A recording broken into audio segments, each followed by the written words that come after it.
Behnam, great to see you. Pleasure to be with you. First of all, there's a lot to be said about Iran's nuclear program. Are you confident that they were just 2 weeks away from building a nuclear bomb? And what kind of bomb would that have been?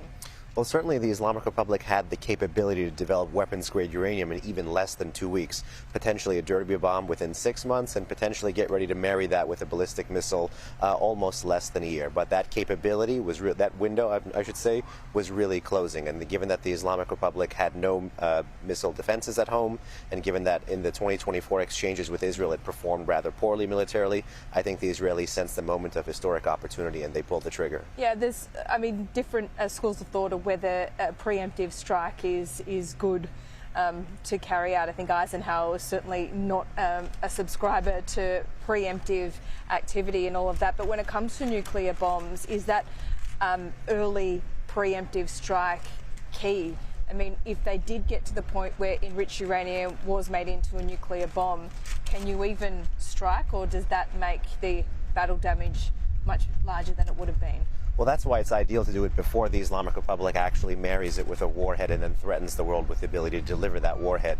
You know, I think with respect to every other option on the table, whether that was intelligence or economic sanctions or diplomacy, we've been living through about a 2-decade-plus very public debate, both from Israel and from America, as to how exactly do you push back the Islamic Republic's atomic aspirations. And given the fact that they've lied, cheated, and stealed, even dragged their feet with an international organization like the International Atomic Energy Agency, I think this really was seen as a last resort, regardless of if you use the word preemptive or preventive. Fair enough. When you talk about these inspections and them being part of the non-proliferation treaty and opening themselves up to these inspections, even though they obfuscated and lied, we get that. But now the Western world has no access, and those independent inspectors don't have any access. Is that really a better position to be in? Well, that's really the leverage now that allegedly Israeli and American military strikes are supposed to be creating, which is to say, if you don't want to have this pain distributed over time, rather than lie, cheat, and steal, or continue to obfuscate, pave the way. You know, rather than have President Trump right now talk about a potential deal, what the U.S., the West, the international community, the European Union, Australia, what everyone who doesn't want the Islamic Republic to get a nuclear bomb to do now needs to actually pave the way for the IEA to come back and inspect what's left of those facilities. Okay, Israel has nuclear weapons. Allegedly, yeah. Do we know that? It's never asked of them. It's really, never declared, but they also are not required to sign up to the same. Because the Israelis haven't signed up to the non-proliferation treaty, they're not subject to the same responsibilities. Rights come with responsibilities. The Islamic Republic tried to have its cake and eat it too. Iran has been a signatory to the NPT really since the 1960s under two very different regimes.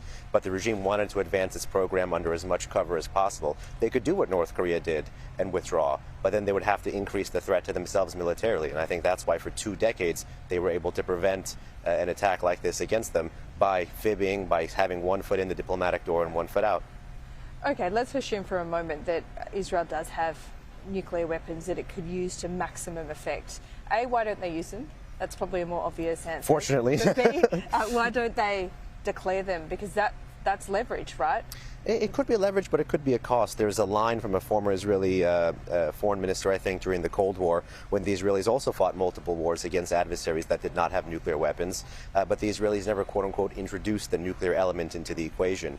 They always said that they would never be the first to introduce these weapons. And even with respect to the Islamic Republic today, everything that they did was either on the high side, intelligence or economic or conventional military. So if they have this and it is tied to a doctrine of opacity or something of a threshold, they're not the ones introducing a nuclear element into the wars of the Middle East. Behnam, just finally, do you think this is one and done like Trump wants it? I don't think anything in the Middle East can be one and done. You know, if you're looking for quick and easy, the Middle East is not the place to look. But there's no doubt that the strike itself, by a limited target, was very militarily effective. But the Islamic Republic is an actor that for decades has constantly put guns over butter. So it's about one, and then signaling that one could turn into two and really leveraging that. And if he really does believe in the art of the deal, this is the opportunity to maximize that leverage. Well, Behnam, thank you so much for your time. Great to join me here in beautiful Washington, if not windy, Washington, D.C. Pleasure. Appreciate it.